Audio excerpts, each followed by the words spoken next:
not within the vaginal cavity, but directly into the uterine cavity, bypassing the cervix in the process using a special catheter. That's intrauterine insemination. What is involved? You know? Just to be good. In IUI, the sperm is prepared in the laboratory, right? And after that preparation, whereby you take those sperms that swim faster, that are more motile, more healthy, to inseminate into the woman. So the concentration you're getting is more. Of course, in doing this, you're also by using a special catheter after preparing the lab. So you're handling the male gamete alone in IUI. And bypassing the cervix, because some people, there are reasons why we want to bypass the cervix, and depositing this into the uterine cavity. The presupposition is that at least one tube is patent, one fallopian tube is patent, one of both fallopian tubes are patent. So that's the presupposition in IUI. Okay. That's what we do. Okay, so at least one fallopian tube is perfect to allow fertilization to take place. Yes, and that leads us to our next question. We are going to look at what are the indications for IUI, Dr. Miracle. Okay, for intrauterine insemination, we tend to offer intrauterine insemination to patients who probably have attempted ovulation induction or other milder treatments and they've not worked. Patients who have what we call unexplained infertility. And then we also there are some patients who have what we call mild endometriosis. Endometriosis is the presence of endometrial tissues, that is tissues that are shed during menses in other parts of the pelvis and of the body. So they make the pelvis hostile, to pregnancy. People with cervical mucus hostility, cervical factors, could be cervical mucus hostility, it could be anti-sperm antibodies at the cervix. That's why we need to bypass the cervix to send the sperm in. There's men also who have oligospermia, milder forms of oligospermia. Rather than having the sperm count of up to 15 million and above, they are short of it by maybe about 10 million or thereabout. Then we know that in the process of collecting that sperm and preparing that sperm, conditions could be better and we could get the best quality sperm to transfer into the woman. Even with one patent tube, we try to do IUI to improve their chances of getting pregnant as well. So those are basically the reasons that we carry out IUI. There are many other reasons, but those are the commonest reasons for IUI. Okay, so Dr. Kalu, let's look at it this way. When a couple comes to see you, are you the one to decide for them to go for IUI, or you are the one to say do it this way? So is it the couple that will just decide, say I want to do IUI, or you are the one that decides? What happens is that you assess your patient.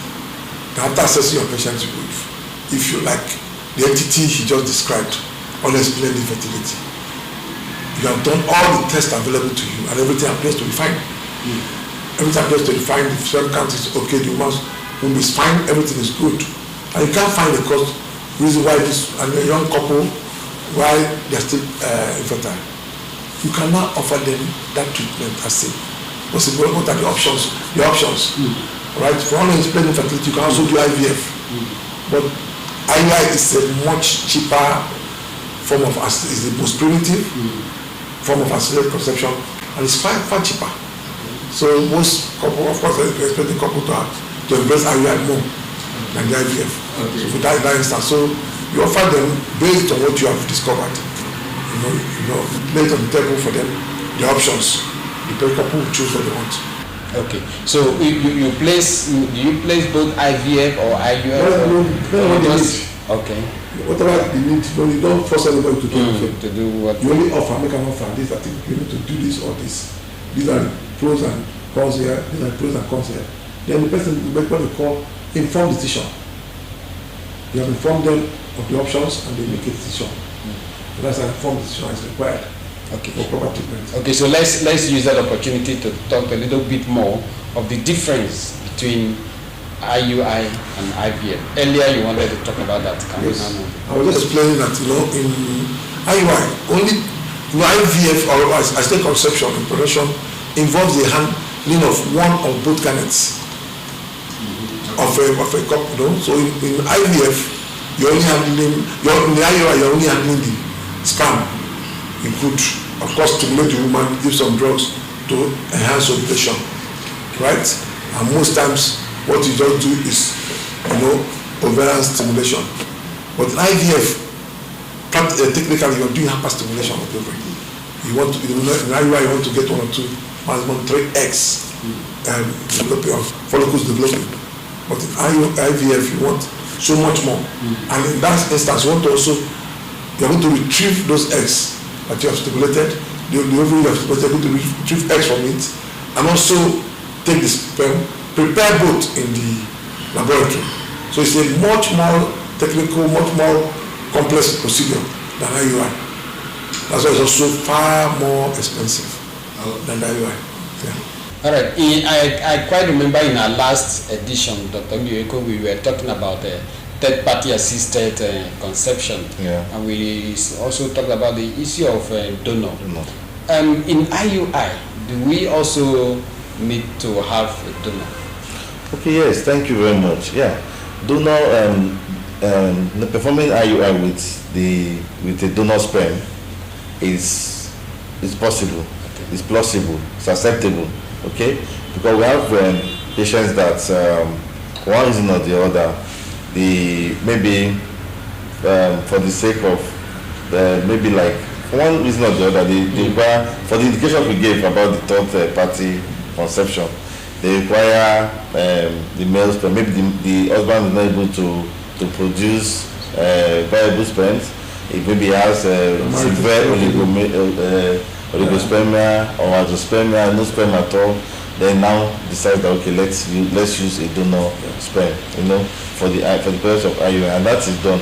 Yes, the legal issues we talked about are also there, which has to be planned and signed, and everybody and all parties are counseled appropriately. Consent is obtained and legal papers are signed, for this to happen. Yeah, so that's it's possible to use a donor sperm, but of course you can't use donor egg for IUI because we don't retrieve the eggs out. The eggs are within the woman's body. Okay, Dr. Carol, let's look at we're talking about IUI, and we know that we have a lot of different health facilities across the state, and someone can walk into any of these health facilities and say, I want to do IUI. Would that be possible? Well, it's a highly technical and specialized area, assisted conception. Not all health facilities are licensed to practice assisted conception. So for those that are practicing assisted conception, even when you walk in, you must make sure that there's a clear indication for you to go ahead to do IUI. You don't just start doing IUI for anybody. So that's why you cannot just walk in. You have to be assessed, the history is taken, then examined. Then if you feel that you require IUI, then we can offer IUI to you. But you don't, not all health facilities definitely can offer assisted conception services. Okay. So Dr. Miyoko, add a little bit to that. Talking about the IUI and then people I know that maybe there are some of your colleagues in those centers and don't in those health facilities. I say, okay, don't worry, we can handle that. What should a patient look out for? The patient that will want to do IUI and possibly they are not able to go to any of these go to any of the fertility center. What should they do? Okay. Unfortunately, we have a lot of quacks in this country, and I think that's where we've been talking about regulation. We have a lot of quacks in the country that some are even non-doctors. But many of them are non-doctors. Good. Some of them are even non-health professionals, or maybe because of they watch something on YouTube, they believe they can do it, and they collect the patient's sperm, and without washing and preparing the sperm, they just introduce. And mind you, the catheter we use introducing the sperm is a specialized catheter called an IUI catheter. Some just use any catheter at all that just has a lumen.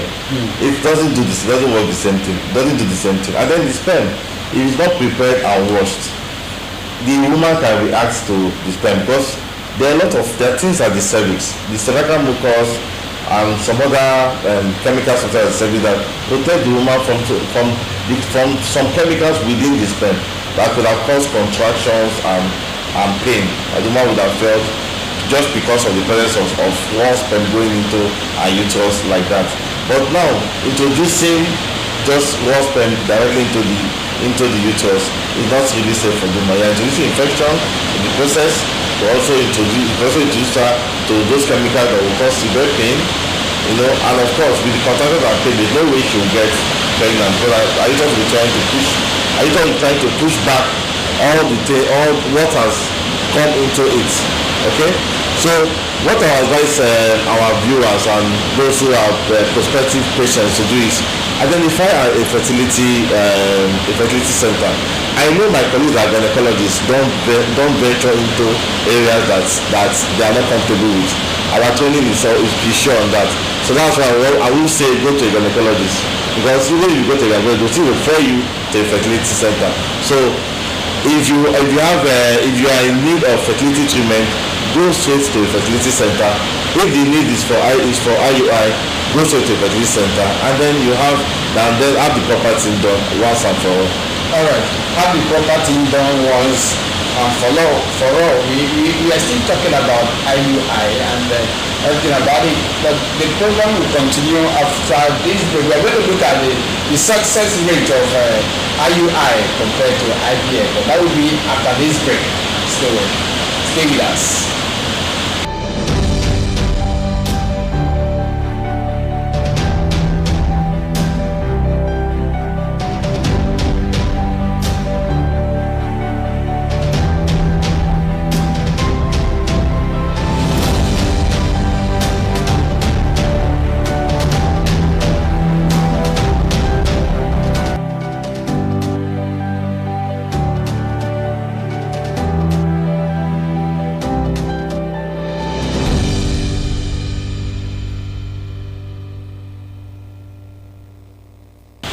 Welcome back and thank you so much for staying tuned. You're still onto the program Fertility Half Hour.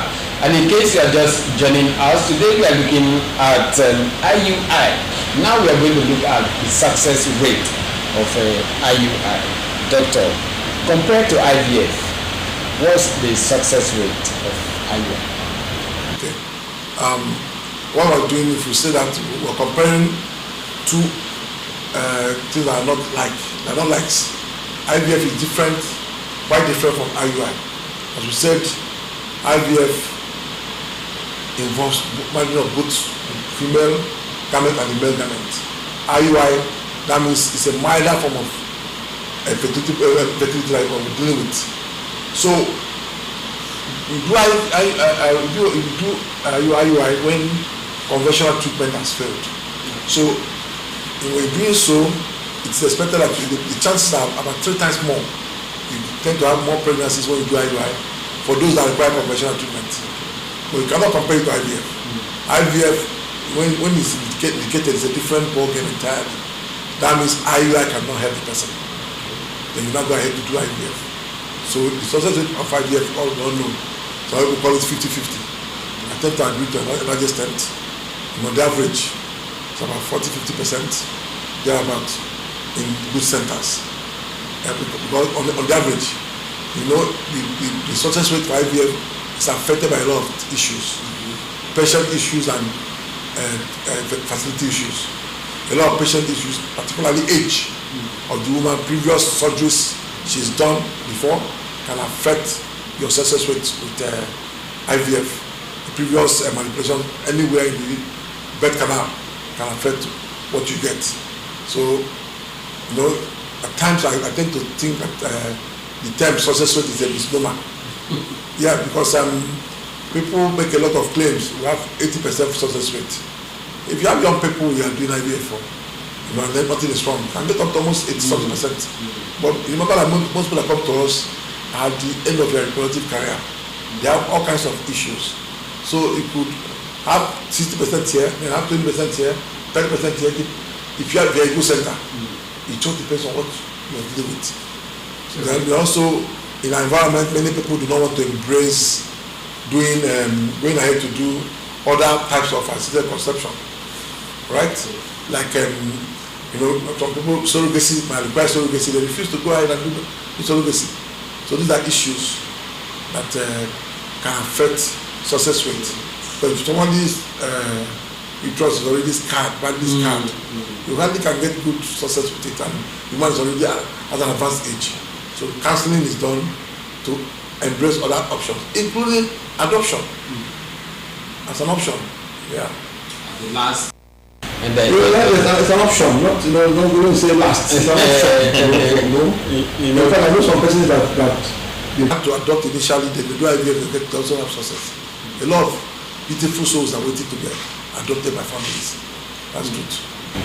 Okay, so Dr. Carlo has talked about if you know what you are doing, if the center knows what you're doing, what should a patient look out for in a typical fertility center? Okay, in a typical fertility center, a patient has to look at one, the environment, where it is sited. Good. The type of building and the design of the building also matters, because there are where the theater. Well, anyway, a lot of patients will not really know about where the theater is and all that, but for those of us that are into IVF and fertility, we just know that the theater should be in a place that is devoid of noise, of smoke, of pollutants, of smells and all that. So it's usually the inner room, kind of much similar to those days of analog cameras where you have a dark room, inner room for preparation of the films, something like that. And it's actually not very lit. It's because the gametes are inside the body. They are used to quiet, calm, the relatively dark places. So we tend to keep them. But a patient that comes in should also note the attitude of the staff. You don't come to a place, you see staff eating here. One person is peeling groundnut here, put it on the ground, and that one is sitting corn, that one is eating pear. You come, they are chewing, they are talking to you anyhow, and all that. They should be welcome, because patients are coming to seek help. So they need to see that empathy. And so when you have a center that offers such empathy, the environment should be cozy. It should not be a place that allows smoke, dust. Maybe they're in the backyard. They are burning firewood, and the smoke is entering to the IVF center. No, so that's a big no-no. That's of IVF. That's to be a very serene place. And then also by the time the patient meets the first contact, apart from after the reception, it will actually be the IVF nurse. So inquiries are made between both of them. The receptionist gives some information. The IVF nurse, the fertility nurse also gives more information, takes part of the history of the patient, allays the anxiety, explains one or two things to them even before they meet the doctor. So by the time they meet the doctor, they're a bit more relaxed. And then they now come into an office that is cozy, that is welcoming, that is let's say fine. Okay, and we can now talk with the patient. And most times what we need to treat the patients is in one place, one center. That's another thing. When you have to start sending patients, go here and do this, go here and do this, go here and do that, there's some disconnect. There could be some disconnect along the line. Like for instance, I would be more comfortable with a scan. I would be more comfortable with a scan that I do myself, or I'm sitting and watching when it is done. I'm more comfortable with such a scan than the patient goes to do a scan and comes with the data follicle, maybe a baseline scan that we sent for her to do, and she comes with a result. It could be wrong. There could be mistakes in the scan. There could be omissions and all that. So those are the basic things patients should look out for. The environment, the equipment should be complete in quotes, not taking you from here. Some people will stimulate a patient, give drugs in this place, then take the person from here and go to another place to do retrieval, take from there and go to another place to transfer.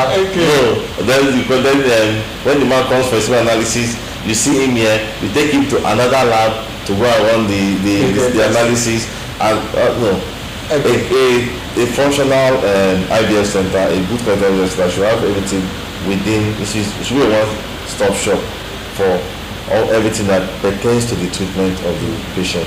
Okay, so and then on a lighter note, although we are still looking at IUI, but it is necessary, to get this this preliminary information. You've just painted a clear picture of a recommended fertility center, and we want to find out from you. You've been in Life Point for some time now. Will you say that Life Point fits into this picture you just painted?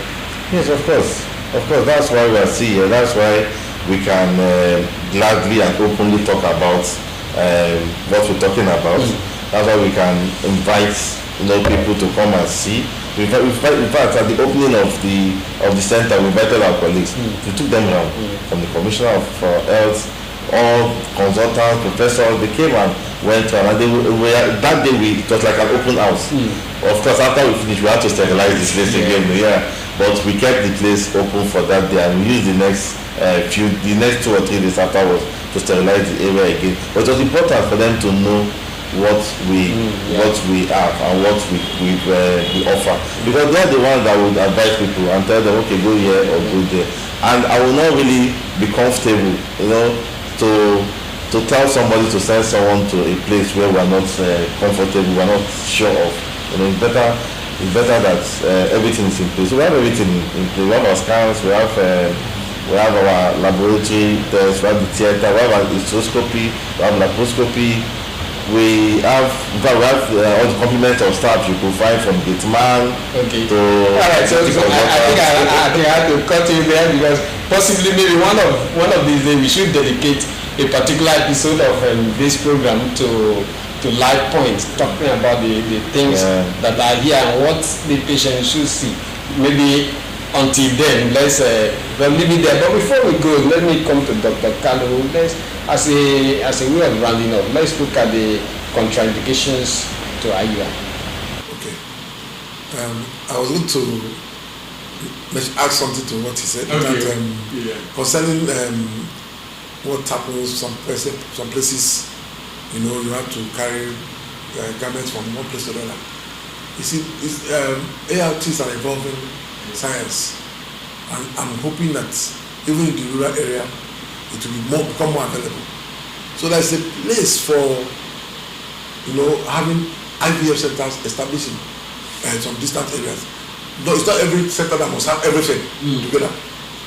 So we were looking for colleagues. I always encourage our colleagues, the right people, qualified people, to go ahead and establish centers and be assisted.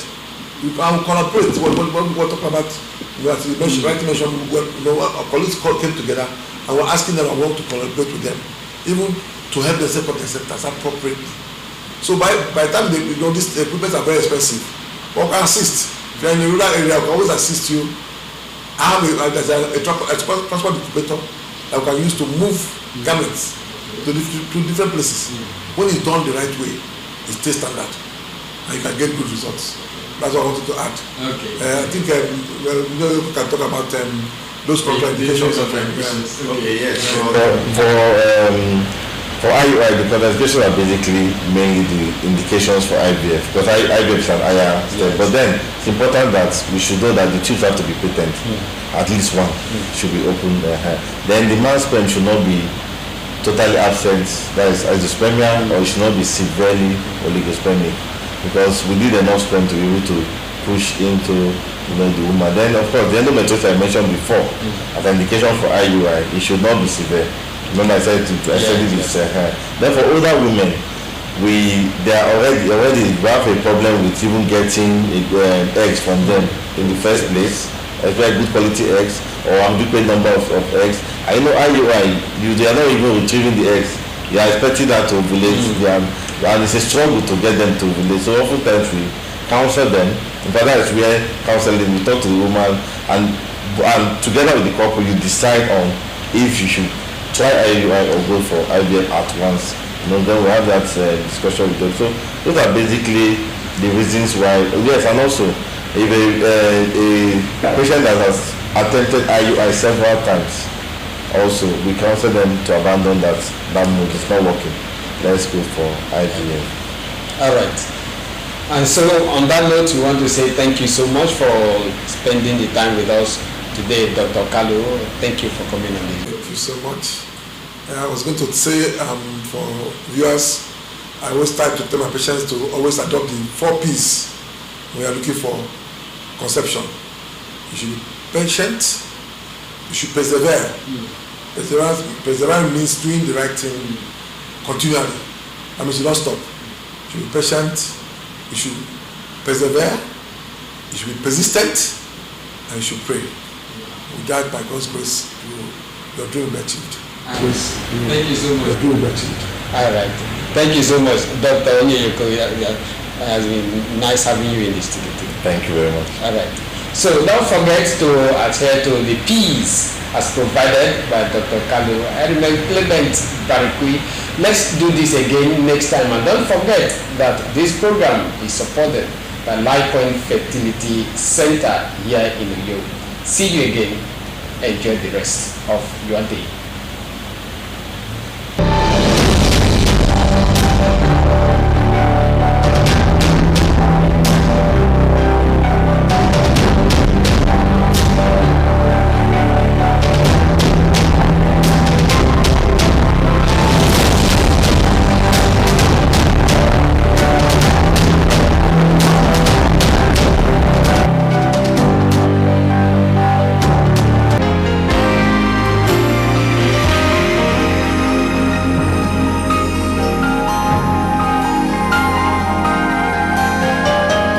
NTA Channel 12 Uyo. Your dependable station.